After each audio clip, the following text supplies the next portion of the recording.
Hello dear students, स्वागत है आपका विद्या स्टडी के चैनल पर। और आज से हम एनसीईआरटी फिजिक्स के जितने सारे भी अध्याय न्यूमेरिकल्स क्वेश्चन देखेंगे। ठीक है, यानी आज हम देखते हैं अध्याय फर्स्ट के कुछ न्यूमेरिकल्स, इम्पोर्टेंट न्यूमेरिकल्स क्वेश्चन। ठीक है फ्रेंड्स, और देख लेना, अगर आपको अच्छा लगे तो बताना, जिससे कि मैं पूरे chapter wise numerical question complete करवा दूँगा। जैसे कि आप क्वेश्चन देख रहे हैं, फर्स्ट लिखा हुआ है कि एक चालक पर 1.6 कूलाम का धनावेश है, तो उस पर कितने इलेक्ट्रॉन कम हैं या फिर अधिक हैं। ठीक है स्टूडेंट, तो हमने एक नियम पढ़ा था, क्या? आवेश का क्वांटीकरण। क्या पढ़ा था? आवेश का क्वांटीकरण। हाँ, एक नियम था अपना आवेश का क्वांटीकरण। यानी अभी हमें क्या दिया है, हमें एक चालक पर आवेश दिया है कि आवेश इतना है 1.6 कूलाम का धनावेश दिया गया है, तो उस पर हमें इलेक्ट्रॉनों की संख्या बतानी कि अधिकता है या कमी है। तो हमने एक पढ़ा था आवेश का क्वांटीकरण। क्या पढ़ा था फ्रेंड्स? क्वांटीकरण।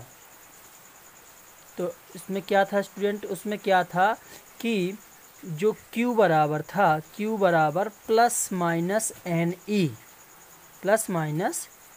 ई, मतलब कि ये वाला जो फार्मूला था हमारा, इसी से हम पता कर पाएंगे इसमें इलेक्ट्रॉनों यानी संख्या एन कम है या फिर ज़्यादा है।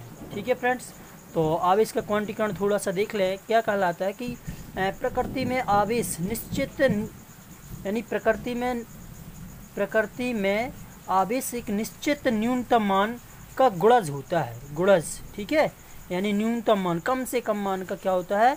गुणज होता है। जो आवेश है Q, वो किसी भी संख्या में या प्रकृति में उपस्थित आवेश मतलब ई का पूर्ण गुणज होता है, मतलब न्यूनतम गुणज होता है। n का मान 1 हो सकता है, 2 हो सकता है, 3 हो सकता है, 4 हो, मतलब गुणज होता है। ठीक है फ्रेंड्स, तो देखिए, आइए हम इसको देखते हैं, इसी फार्मूला से देखेंगे। तो हमें इसमें अपन कहेंगे दिया है, क्या क्या दिया गया है, दिया है, क्या क्या दिया है हमें। एक चालक पर 1.6 कूलाम का आवेश दिया है, मतलब कि हमें Q दिया है। Q दिया है हमें कितना? 1.6 कूलाम। ठीक है स्टूडेंट, आवेश हमें इतना दिया है और हमें निकाल ली है n, संख्या निकाल ली है। और E का मान हमें पता ही होता है, E का कितना होता है इलेक्ट्रॉन पे आवेश कितना होता है? चार्ज 1.6 इंटू 10⁻⁻⁹ कूलाम, ये इस पे आवेश होता है E का मान। ठीक है स्टूडेंट, और हमें n निकालना है, क्वेश्चन मार्क करना है। तब हम देखेंगे क्या करना है हमें। तब ये वाला यहाँ से Q बराबर प्लस माइनस एन ई, इस फार्मूला से हम n का मान निकाल लेंगे। तो n का निकालेंगे तो E अपॉन में चला जाएगा, तो ये आकर के n बराबर Q अपॉन E। ठीक है स्टूडेंट, यानी n बराबर, n का मान निकालेंगे तो E बटे में चला जाए, Q अपॉन E। अब यहाँ पे हम रख देंगे मान। तो Q का हमें दिया था 1.6 अपॉन E का हमें दिया है, E का हमने लिखा है, कितना दिया है? 1.6, मतलब हमें याद करना पड़ेगा आवेश का मान 1.6 गुणित 10 के ऊपर ऋण 19 की घात। इसको तो याद करना ही पड़ेगा, क्योंकि याद नहीं, ये तो विकल्प में भी पूछा जाता है। ठीक है स्टूडेंट, तो ये इसका मान हो गया।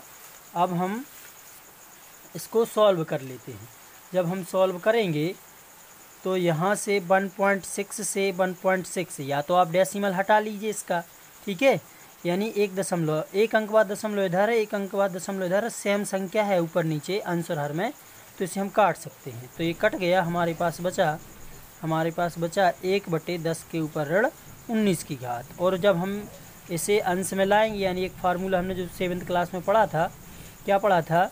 x⁻⁻a, यानी अगर ऋण की घात लगी हुई है तो इसे धन बनाने के लिए हम 1 के बटे में कर देते थे, x⁻a। तो इसी प्रकार यहाँ पे बटे में माइनस की घात है, तो हम ऊपर ले जाएंगे तो प्लस की हो जाएगी, यानी कि 10 के ऊपर 19 की घात।